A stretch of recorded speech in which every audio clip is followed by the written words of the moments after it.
찰스 앤디가 쓴 코끼리와 개미라는 책이 있습니다. 이 코끼리는 이 대형 기업을 이야기를 하고요. 개미는 5명 이하의 이제 소수 기업을 이야기를 해요. 이분이 이제 경영학자 겸 이제 사상가고 저술가인데, 이분이 50세, 거의 49세 때 잘 다니던 안정적인 직장을 그만두고 새로운 인생의 도전을 시작한 사람이에요. 지금은 경영 분야, 특별히 조직 행동에 관해서는 세계적인 대가가 되어 있는 분입니다. 그 이제 피터 드러그하고 맞먹는 분인데요. 뭐 이분 소개를 하려고 그랬던 건 아니고요. 그 한국의 경제학자인 공병호 씨가 내 인생을 바꾼 한 권의 책에서 이분의 책을 소개했습니다. 코끼리와 개미. 이 공병호 씨가요, 이 책을 소개한 이유가 굉장히 간단해요. 이런 겁니다. 코끼리와 벼룩이라는 책이 나에게 당신의 선택은 올바른 것입니다라는 확신을 주었다. 이 공병호 씨도요, 자기 직장을 그만두고 새로운 인생을 시작하려고 할 때 막 두려움 속에 있을 때 이 책을 읽으면서 그때 이 코끼리와 벼룩이라는 책이 당신이 선택한 게 잘한 거라는 확신이 들었다라는 거예요. 여러분, 책에 보면 뭐 대단한 내용이 있어서 좋은 책은 아니에요. 여기 내 인생을 바꾼 한 권의 책에 있는 책들, 제가 쭉 읽어보면서 도대체 어떤 책들이 영향을 미쳤냐 이러고 이제 쭉 보니까 다 뭐 그냥 고만고만한 책들이에요. 그러니까 해 아래 새 것이 없는 거예요. 그런데 중요한 건 뭐냐면 자기 인생에 확신을 준 책이 참 좋은 책이다 이런 거예요. 그죠? 그러니까 뭐 대단한 책을 읽으려고 안 해도 괜찮은 것 같아요. 여러분, 지나오면서요, 당신은 지금까지 잘 가고 있고 지금도 잘 가고 있으니까 자기 길에 확신을 가지라는 이야기를 많이 들었습니까? 아니면 너희 인생이 잘 되려면 이것도 고치고 저것도 고쳐야 된다는 이야기를 많이 들으셨어요? 주로 후자가 많잖아요. 그죠? 인생을 좀 제대로 살려면 너 이거는 해야 돼, 이건 고쳐야 돼, 이런 이야기를 많이 들어요.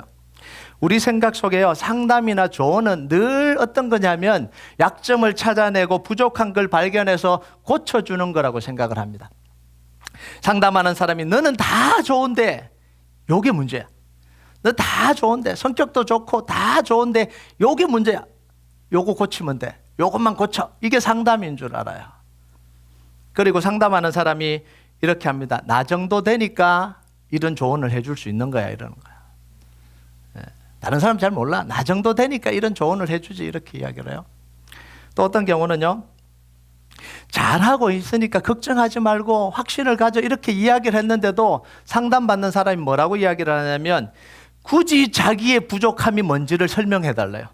잘하고 있다 그러는데도 자기의 부족함을 굳이 설명해 달라 그래요.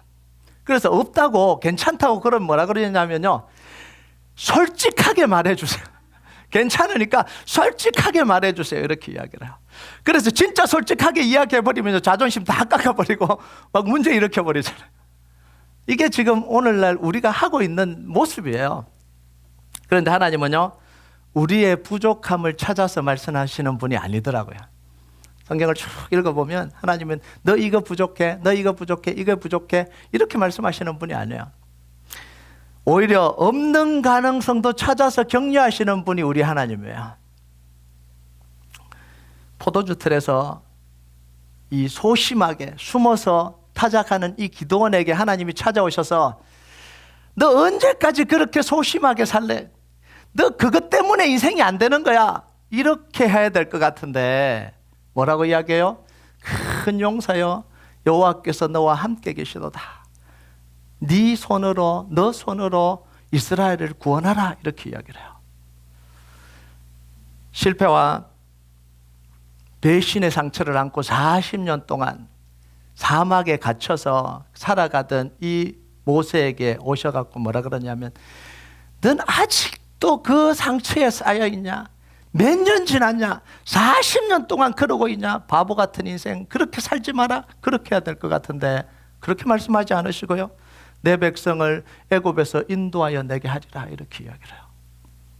신출내기 지도자 여호수아에게 뭐라고 이야기하냐면 네가 이 요단을 건너가서 가나안 땅을 점령할 것이다, 이렇게 이야기를 해요.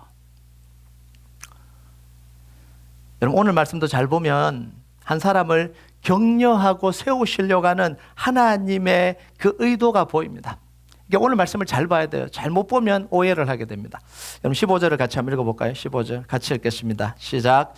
사람의 모든 악에 관하여 또한 모든 죄에 관하여는 한 정인으로만 정할 것이 아니요 두 정인의 입으로나 또는 세 정인의 입으로 그 사건을 확정할 것이며, 악을 찾아내서 죄를 찾아내서 두 사람 정인을 세워서 그 사람을 고소해라 이런 내용이 아닙니다. 잘 오늘 보면요, 이스라엘 백성들 속에 일어난 악한 일과 죄를 다룰 때 한 사람만의 이야기를 듣고 판단하지 말라는 거예요. 아무리 심각한 것도 한 사람의 이야기를 듣고 판단하지 말라는 거예요. 반드시 2명이나 3명의 정인을 통해서 사실을 확인하고 난 뒤에 그때 결정을 내려라 이렇게 이야기합니다. 이게 하나님 뭐 하시는 거예요? 사람을 너무 성급하게 판단하거나 쉽게 정죄하거나 함부로 죄인 취급하지 말라 이런 이야기입니다. 아무리 명백해 보이는 그것이라도요, 그렇게 쉽게 판단을 내려버리지 말라 이렇게 이야기를 해요. 여러분, 우리가 살아가면서 항상 염두에 둬야 될 게 2가지입니다. 물론 많은 게 있겠지만요, 첫 번째는 뭐냐면 오해할 수 있는 가능성이에요. 나도 오해할 수 있다라는 가능성을 알고 살아가야 됩니다. 내가 직접 경험하고 직접 본 것에 대해서는요, 확신을 가져버리는 경향이 있어요. 내가 봤으니까, 내가 경험했으니까, 내가 들었으니까 중요한 사람인데. 그런데 그것조차도 오해가 있을 수 있다는 사실을 생각하고 살아야 됩니다. 내가 본 것과 사실이 다를 수 있어요. 내가 느끼는 것과 현실은 다를 수 있다는 걸 기억해야 됩니다. 그래서요, 내가 보고 경험한 걸 근거로 행동하거나 다른 사람에게 이야기할 때 반드시 뭘 해야 되냐면 사실 확인을 거치고 난 뒤에 해야 되는 거예요. 나를 통해서 정보가 나가거나 나를 통해서 뭔가 나갈 때 반드시 사실에 근거한 사실 확인을 거친 것만 흘려보내야 되는 거예요. 2번째는요, 누군가 나에게 거짓말을 해줄 수 있다는 사실을 염두에 두고 살아야 됩니다. 정말 거짓말 안 할 것 같은 그 사람도 나에게 거짓말을 할 수 있다는 사실을 염두에 두고 살아야 돼요. 너무나 사실처럼 이야기하더라도 그게 거짓일 수 있습니다. 그래서 내가 사실로 확인하기 전까지는 그걸 사실로 받아들이지 말라는 거예요. 여러분 16절을 보면요, 이렇게 이야기해요. 만일 위정하는 자가 있어 어떤 사람이 악을 행하였다고 말하면, 하나님 지금 뭐 하시냐면 이스라엘 백성들 속에 거짓말하는 사람들, 위정하는 사람들이 나올 수 있다 이렇게 이야기를 하는 거예요. 하나님의 백성들 속에서도 나올 수 있다 이렇게. 그것도 재판장에 가서도 그렇게 거짓말할 수 있다라는 거예요. 사실처럼 이야기할 수 있다라는 이야기입니다. 여러분, 거짓말은요, 아담과 하와 때부터 가지고 있는 인간의 본성입니다. 거짓말하는 사람, 거짓말하지 않는 사람 따로 있는 게 아닙니다. 인간의 본성이에요. 여러분, 가장 순진하게 생긴 이 아기가 얼마나 귀여워요. 말을 하면서부터 뭘 해요? 거짓말을 해요. 내가 안 했어요. 명연기까지 펼칩니다. 울어버리거든요. 내가 안 했어요. 이러면 그게 뭐 세상에서요, 가장 큰 거짓말이 뭔지 아세요? 우리 애는 절대로 거짓말하는 애가 아니에요. 내가 우리 애를 너무 잘 알아요. 애들이요, 누구한테 가장 거짓말을 잘하는 줄 아세요? 자기 부모에게 가장 거짓말을 잘해요. 이게 아이들이에요. 그런데 우리는 거짓말인데도 너무 쉽게 받아들여요. 내가 들었기 때문에, 내가 봤기 때문에, 내가 믿는 사람이 나한테 이야기해 줬기 때문에 사실 확인도 하지 않고 받아들여요. 특히 자기에게 관계된 이야기는 너무 쉽게 믿어버려요. 누군가 나에게 대해서 나쁜 이야기를 했다, 누군가 나에게 좋지 않는 이야기를 했다, 여러분 자동적으로 믿어버려요. 어떻게 해서 그 이야기가 나오게 됐는지 안 물어보잖아요. 말하는 사람이 어떤 의도를 가지고 나한테 이야기하는지 의심해보지 않잖아요. 그 사람 두 사람 사이에 대화가 오고 갔다면 어떤 상황에서 앞에 말은 뭐고 뒤에 말은 뭔지를 안 물어보시잖아요. 그냥 그 이야기만 듣고 나한테 그런 이야기를 했다고? 이놈. 특히요, 이 서운함과 정오심과 두려움을 자극하는 이야기는요, 판단력을 쉽게 잃어버립니다. 여러분 한번 보세요. 사무엘상 22장 13절 같이 한번 읽어볼까요? 시작. 사울이 그에게 이르되 내가 어찌하여 이새 아들과 공모하여 나를 대적하여 그에게 떡과 칼을 주고 그를 위하여 하나님께 물어서 그에게 오늘이라도 매복하였다가 나를 치게 하려 하였느냐 하니, 이거 사실 아니잖아요. 이거 사울 왕이 아히멜렉 제사장 아히멜렉에게 지금 추궁하는 거거든요. 사울 왕이 다윗을 죽이려고 그래서 다윗이요 그냥 맨발로 뛰쳐나와서 도망자가 됐는데 다니다 보니까 배가 굶어서 배가 너무 고프니까 먹을 게 없어서 아히멜렉 대사장에 찾아가서 먹을 게 있으면 좀 주십시오 이러니까, 아히멜렉은 이 다윗이 누구예요? 왕의 사위예요. 도망 나온지도 몰라요. 그래서 왕의 사위니까 잘 대접해야 되겠다고 하고 진설병을 내줘서 줬어요. 칼이 있습니까? 그래서 이 골리앗 그 칼이 있어서 줬어요. 반역을 꾀한 적도 없고 도모한 적도 없어요. 그냥 도와준 것밖에 없어요. 그런데 사울 왕은 뭐라고 이야기를 해요? 네가 어떻게 다윗과 공모를 해서 반역을 일으키고 나를 죽이려고 했냐? 이거 누가 장난을 쳤냐면 그때 도액이라는 사람이 있었습니다. 그 장면을 본 도액이라는 사람이 쪼르륵 가서 사울 왕에게 이렇게 구해바친 거예요. 사울 왕이 자기에게 위협이 느끼고 서운함이 느껴지고 정오심이 느껴지니까 그걸 그대로 다 믿어버려요. 그리고 결론이 뭐예요? 도액을 보내서 85명의 선지자를 그 자리에서 다 죽여버립니다. 이런 무서운 일을 저지르는 거예요. 사실이 아닌데. 여러분 또 한 말씀 볼까요? 사무엘상 24장 9절 같이 읽겠습니다. 시작. 다윗이 사울에게 이르되 보소서 다윗 왕을 헤아려 한다고 하는 사람들의 말을 왕은 어찌하여 들으시나이까? 사울 왕에게는 지금 늘 옆에서요 다윗이 사울 왕을 죽이려고 합니다. 지금 다윗이 사울을 2번 살려준 거잖아요. 2번 살려주고 다윗이 답답해서 이 이야기를 하는 거예요. 사울 왕은 어째서 제 진심을 몰라주고 사람들의 이야기를 듣습니까? 제가 2번 살려줬잖아요. 어떤 사람은요 이런 이야기를 해요. 나는 판단력이 다 있고 이성이 명철해서 이야기를 들어보면 그게 사실인지 아닌지 다 안다는 거예요. 뭐 그런 분들도 있을 수 있어요. 그런데요 이런 분들은 사탄의 강교함을 모릅니다. 사탄의 강교함을 몰라요. 여러분 아담과 하와는 선악과를 따먹지 말라는 이야기를 누구로부터 들었어요? 하나님으로부터 직접 들었어요. 하나님이 직접 아담에게 명령했다고요. 이 선악과를 따먹으면 죽을 것이다. 그런데 이 뱀이 와서 날름날름 이야기를 하잖아요. 이야기하고 나니까 아담과 하와의 태도가 바뀌잖아요. 먹음직도 하고 보암직도 하고 지혜롭게 할 만큼 탐스럽기도 하는 거예요. 얼마나 강교하게 이야기했으면요 하나님의 말을 의심하게 만들어버려요. 하나님이 직접 이야기했는데도 하나님의 말을 의심하게 만들어요. 이게 사탄의 강교함이에요. 여러분 우리 안에는요 두려움과 이기심과 경쟁심과 서운한 감정이 가득 차 있다는 사실을 알아야 됩니다. 우리 마음은 백지 상태가 아니에요. 그냥 이야기를 들으면 나는 다 객관적으로 판단한다. 절대 안 됩니다. 서운함과 두려움과 이기심과 경쟁심이 가득 차 있는 거예요. 어떤 이야기가요, 어떤 소문이, 어떤 이야기가 우리 안에 있는 이런 감정들과 딱 결합이 되면 서운함과 이기심과 두려움과 미움이 딱 되면 폭탄이 만들어져요. 폭탄이 쭉 풍선처럼 폭탄이 이렇게 쭉 부풀러요. 사실 확인을 하지 않고 그 폭탄을 터뜨려버리면 어떻게 돼요? 인생 다 망가뜨리는 거예요. 제가 목회하면서요 이런 폭탄이 장전될 때가 한두 번이 아니었습니다. 분위기가나 상황을 볼 때, 누군가 이야기를 들어볼 때요 두려움의 폭탄이 쑥 올라올 때가 있어요. 서운함의 폭탄이 막 여기까지 막 터져버릴 것처럼 이렇게 올라올 때도 있어요. 분노의 폭탄이 막 장전될 때도 있어요.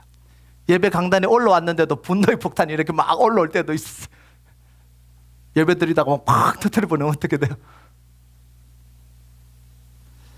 여러분 폭탄이 장전될 때마다 터뜨렸으면요 저 교회도 제 인생도 많이 망가졌을 거예요.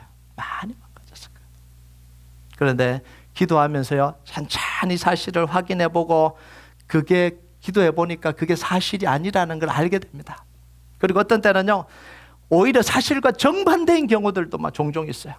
이 수없이 경험하는 일입니다. 그리고 우리가요, 사실 확인을 할 때는요, 대충 하면 안 돼요. 치열하게 사실 확인을 해야 됩니다.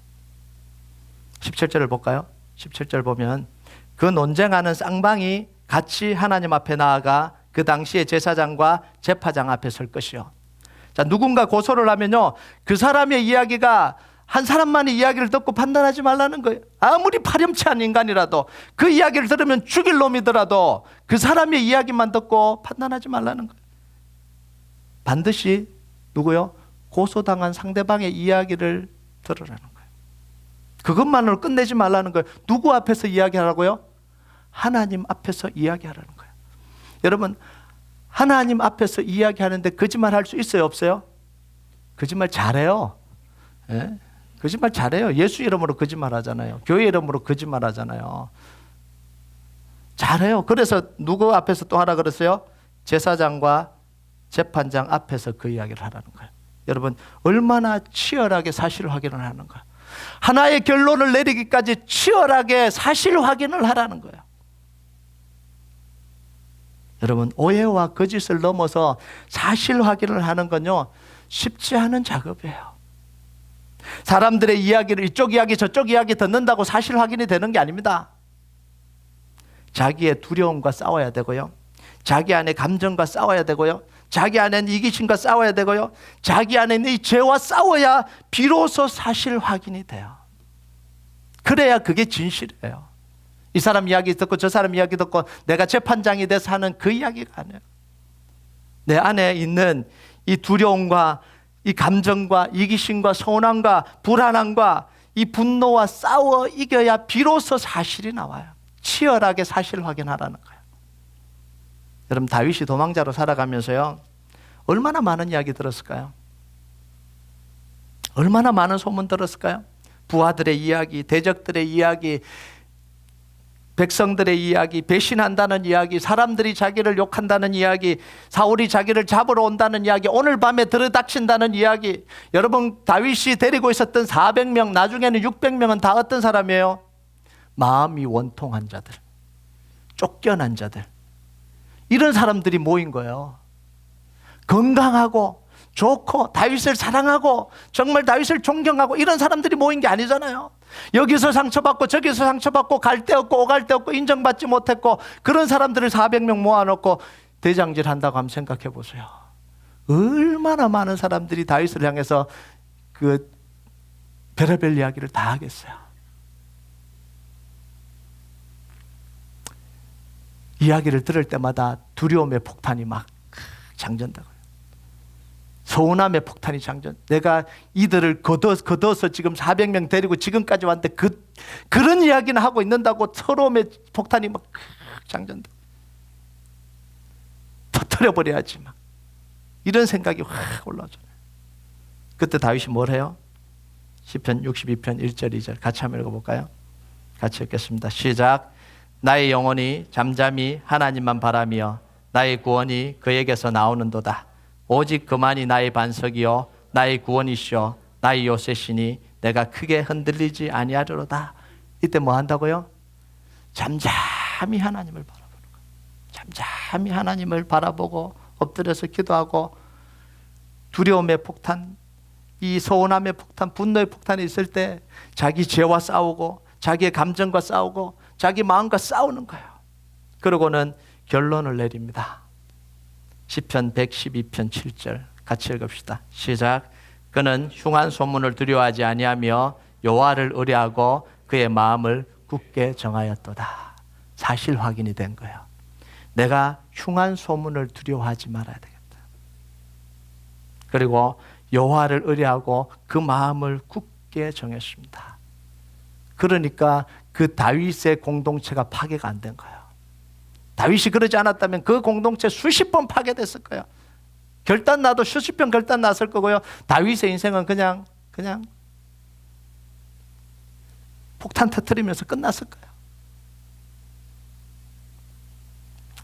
오늘 말씀을 보면요, 하나님이 우리가 한 말에 대해서 엄중한 책임을 물으시겠다 이렇게 이야기하십니다. 인간의 거짓말, 거짓된 정언이 얼마나 파괴적인 힘을 가지고 있는지 하나님 너무 잘 아시거든요. 18절과 19절 볼까요? 18절과 19절 같이 읽겠습니다. 시작. 재판장은 자세히 조사하여 그 증인이 거짓 정언하여 그 형제를 거짓으로 모함한 것이 판명되면 그가 그 형제에게 행하려고 꾀한 그대로 그에게 행하여 너희 중에서 악을 죄하라.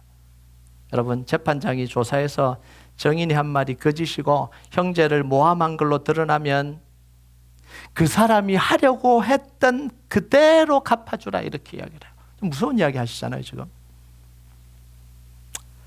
이 사람은, 거짓 증언하는 사람은 죽이지는 않았어요. 말만 했을 뿐이에요.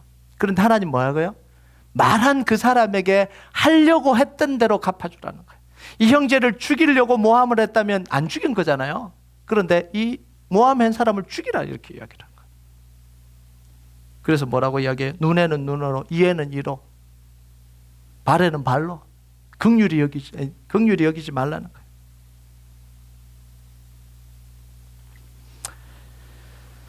여러분, 거짓 정에는요, 의도적인 거짓 정언도 있지만 사실 확인하지 않는 거짓 정인도 있습니다. 믿었거든요. 거짓을 믿은 거야. 그게 사실인 줄 알았어요. 의도가 없잖아요. 자기는 그런 줄 알았으니까. 여러분, 어떤 게 더 무서울까요? 의도적으로 거짓 정인하는 게 더 무서울까요? 아니면 진짜 그런 줄 믿고 잘못 알고 거짓 정인하는 게 그게 더 무서울까요? 두 번째가 더 무서운 거예요. 이 사람은 이너선트하다고 생각해. 자기는 몰랐으니까. 우리는요, 의사의 오진이 얼마나 무서운 줄 알아요. 의사가 의도적으로든 실수로든 오진을 하면 그 환자는 죽게 돼 있어요. 그리고요, 의료과실이 분명하면 의료과실로 고소를 당합니다. 이게 의사잖아요. 그런데 우리는 잘못된 말을 쉽게 믿어버리고 쉽게 옮기고 쉽게 사실로 받아들이면서도 책임을 지지 않아요. 나의 한 말에 한 영혼이 실족할 수도 있고 죽을 수도 있어요. 실제로 죽을 수도 있어요. 그런데 별로 심각하게 생각 안 해요. 난 그런 줄 알았다는 거죠. 누가 그런 이야기를 해줘서 나도 그런 줄 알았다는 거죠. 나는 이너선트예요. 근데 이너선트한 게 아니에요. 근데 하나님 뭐라고 이야기해요? 반드시 말에 대한 책임을 물으시겠다라고 이야기를 해요. 내가 들어서 그러든 내가 만들어서 그러든 내 입을 통해서 나간 그 말에 대해서 하나님은 책임을 물으시겠다, 이렇게 이야기를 해요. 여러분, 왜 그런 줄 아세요? 우리 말에는 권세가 있거든요. 우리 말은 그냥 말이 아니에요. 권세가 있습니다. 우리는 하나님 형상대로 지음을 받았어요. 하나님이 온 우주를 말씀으로 창조하셨어요. 그 하나님이 우리에게 무슨 권세를 주셨냐면 말의 권세를 주셨어요. 다른 동물들은 다 말을 하지 않는데 사람에게만 말을 통해서 의사소통하고 교육하고 다스리는 권세를 누구에게 주셨냐면 인간에게 주신 거예요. 그래서 인간의 말이 곧 권세고 능력이에요. 그리고 인간에게는 또 뭐가 있냐면, 우리에게 뭐가 있냐면 기도라는 언어를 주셨습니다. 말의 언어죠. 이 기도라는 게 말의 언어잖아요. 이 기도의 능력은 대단합니다. 하늘의 문을 열기도 하고 닫기도 하는 게 이게 기도의 능력이에요. 엘리야가, 야고보서에 보면 엘리야가 우리와 성정이 같은 사람이로되 하나님께 간절히 기도하니까 하늘 문이 닫혀서 비가 3년 동안 안 오다가 또 하나님께 간절히 기도하니까 하늘 문을 열고 비를 내리셨다, 이렇게 이야기를 해요. 하나님 민수기 14장 28절에 분명하게 이렇게 이야기하십니다. 우리 같이 한번 읽어볼까요? 시작. 그들에게 이르기를 여호와의 말씀에 내 삶을 두고 맹세하노라. 너희 말이 내 귀에 들린 대로 내가 너희에게 행하리니. 내 귀에 들린 대로예요. 하나님께서 행해 주시겠다, 이렇게 이야기를 해요. 그래서 이스라엘 백성들이 40년 동안 광야에서 다 죽었습니다. 왜냐하면 정탐하고 난 뒤에 이 사람들이 불평해서 뭐라 그러냐면 우리는 다 죽을 거라 그랬거든요. 저들은 거인이고 우리는 메뚜기니까 우리는 다 죽을 거라 그랬거든요. 그때 하나님 뭐라 그러냐면 내 귀에 들린 대로 응답해 주겠다 그랬습니다. 그래서 이스라엘 백성들은 400년 동안 메뚜기처럼 뛰어다니다가 다 죽었어요. 말 그대로 이루어진 거죠. 여러분, 이게 다 뭐냐면 말의 권세예요. 여러분, 우리가 이 말하는 걸 그냥 생각하면 안 돼요. 하나님 우리에게 주신 권세예요. 이게요. 이게 권세예요. 하나님 우리에게 주신 말의 권세를 가지고 우리가 뭘 하냐는 거예요. 이런 권세를 가지고 소문이나 옮기고 루머나 퍼뜨리면 이 한심한 인생 아니냐는 거예요. 이 대단한 권세를 줬는데 이 권세를 가지고 한 사람의 인생을 저주하고 파괴하면 그게 얼마나 악한 일이에요. 여러분, 하나님 우리에게요, 생명을 살릴 수 있는 언어를 주셨습니다. 하나님의 살아계심을 정언할 수 있는 권세를 주셨잖아요. 말씀을 선포할 수 있는 권세를 주셨잖아요. 기도할 수 있는 이 권세를 주셨잖아요. 그 권세를요, 사람 살리는 데 사용하시길 바랍니다. 여러분, 하나님이 그 권세를 어떻게 사용하냐면요, 천지를 창조하실 때 땅이 혼돈하고 공허하고 흑암 위에 기쁨이 있고 죽음이었어요. 그런데 하나님이 말씀으로 세상을 창조하셨다는 거냐면 말의 능력을 통해서 생명을 불어넣으셨다는 이야기예요. 마른 뼈들에게도, 다 끝나버린 마른 뼈들에게도 하나님이 말씀을 대언하니까 생기가 들어가서 다시 살아났어요. 여러분, 우리에게 주신 이 말의 권세는 어디에 사용해야 되냐면 사람들의 인생에 생명력을 불어넣는 곳에 사용하라고 하나님 우리에게 말의 권세를 주신 거예요. 여러분, 그래서요, 지적하는 사람이 되지 말고 격려하는 사람이 되십시오. 잘못된 것을 자꾸 지적하려면 끝이 없어요. 교회는 지적하는 곳이 아니라 격려하는 곳입니다. 함께 모여서 격려하는 곳이에요. 히브리서 10장 24절 25절 한번 볼까요? 같이 읽겠습니다. 시작. 교회는 모이기를 피하는 어떤 사람들의 습관과 같이 하지 말고 오직 권하여 그날이 가까움을 볼수록 더욱 그리하자. 여러분, 교회는 뭐 하라고요? 서로 돌아보아 약점을 찾아내고 부족한 걸 찔러주고 그러라는 게 아니라 서로 돌아보아 사랑과 선행을 격려하고 모이기를 피하는 사람들, 어떤 사람 같이 하지 말고 권하라는 거예요. 권하라. 격려하고 권해서 함께 하나님 나라를 이루어가는 거야. 이게 교회예요. 여러분, 하나님이 여호수아를 세우실 때, 모세 다음에 여호수아를 세우실 때 뭐라고 하셨어요? 내가 보니까 너 모세랑 비교하니까 부족한 게 너무 많다. 이것도 부족하고 저것도 부족하고 저것도 부족하니까 너 정말 열심히 해야 될 거야. 그렇게 하고 난 뒤에야 모세처럼 너 이끌 수 있을 거야. 그렇게 말씀하신 게 아니에요. 뭐라고 이야기하시냐면 모세와 함께 있었던 것 같이 내가 너와 함께 있어 주겠다, 이렇게 이야기해요. 한번 볼까요? 여호수아 1장 5절 같이 읽겠습니다. 시작. 내 평생에 너를 능히 당할 자가 없으리니 내가 모세와 함께 있었던 것 같이 너와 함께 있을 것임이라. 내가 너를 떠나지 아니하며 버리지 아니하리니. 여러분, 이 말을 들은 여호수아가 얼마나 감격적이고 얼마나 힘이 됐을까요? 모세보다 못하다는 사실을 나도 알고 백성들도 알고 다 알고 있는데 하나님은 더 잘 알죠. 그러니까 세우시면서 너 부족한 거 알지? 모세만큼 되려면 너 얼마나 노력해야 되는지 알아? 이렇게 말씀하지 않고요, 모세와 함께 있었던 것 같이 내가 너와 함께 있어 주겠다는 거예요.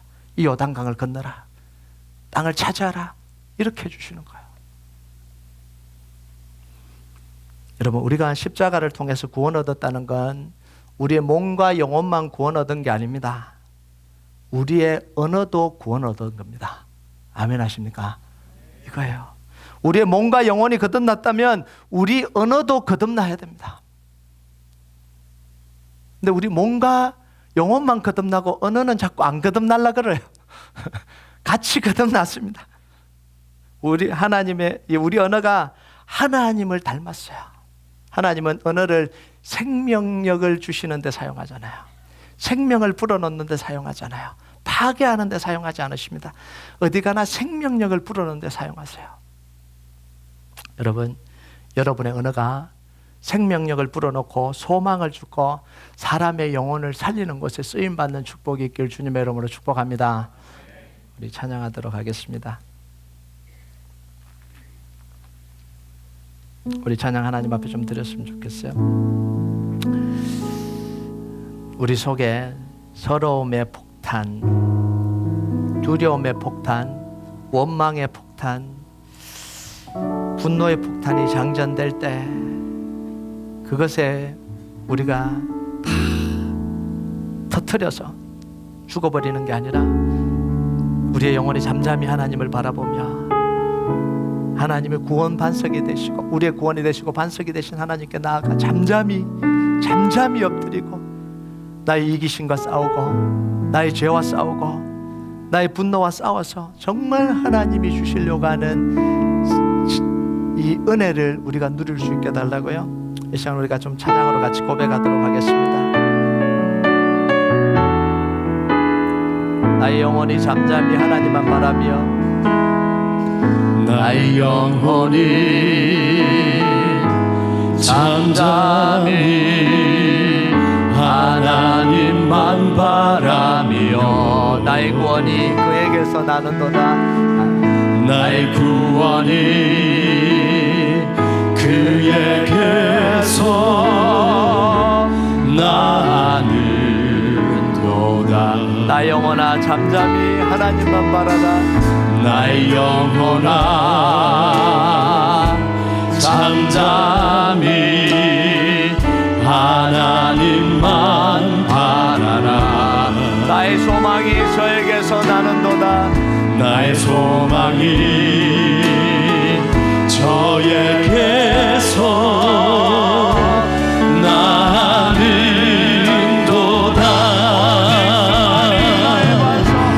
주만이 나의 반석 나의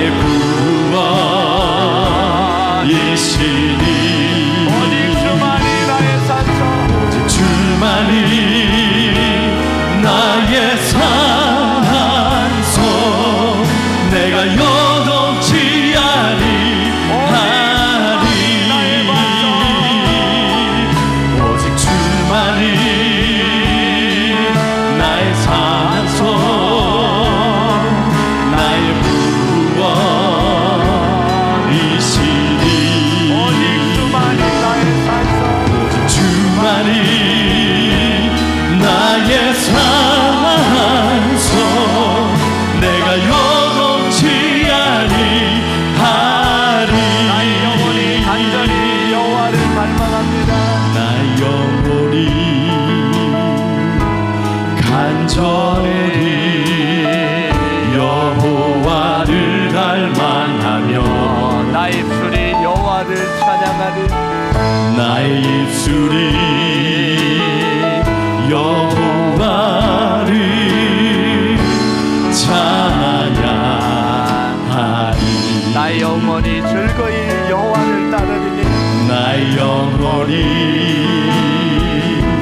즐거이 여호와를 따르리니 나의 평생에